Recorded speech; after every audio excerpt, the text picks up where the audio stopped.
I'm Chad, and this is hard news for Monday, March 25th, 2013. This weekend at PAX East, Gearbox revealed a new Vault Hunter and teased the fourth single-player expansion for Borderlands 2. For the first time, players will be able to take control of a psycho Vault Hunter named Craig. Krieg will focus on melee combat, and his class is labeled as Psycho Bandit. You can pick him up in the Psycho DLC pack in May for $10 that isn't included in the Season Pass. There's not much to go on when it comes to the next campaign expansion, but Gearbox did show off a trailer where your favorite Vault Hunters are playing a D&D-esque game called Bunkers and Badasses. What that means for the campaign, God only knows, but it seems that it may feature a D&D minigame. We should have more to go on soon since the DLC expansion is scheduled to release this June, and this one will be covered by the Season Pass.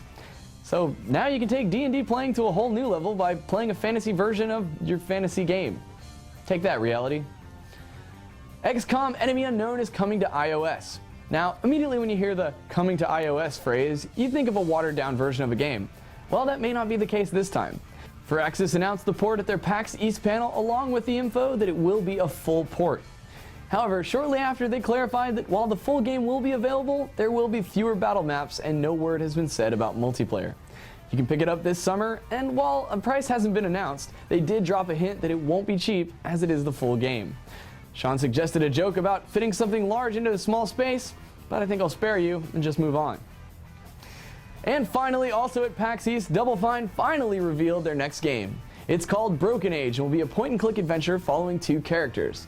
The first is a young girl who's desperately trying to escape the village that wants to sacrifice her to a giant sea monster. And the second is a boy living on a space station who dreams of escaping the watchful gaze of the ship's computer. If you want to contribute to the game, you can head to BrokenAgeGame.com and pre-order or donate by joining the Slacker Backer program, which, in addition to helping support the game, lands you some exclusive stuff. While the plot sounds a bit strange, it's a Tim Schafer point-and-click, so I'm pretty sure he can make a game about paint drying and it'll sell. I'm Chad, and that was hard news.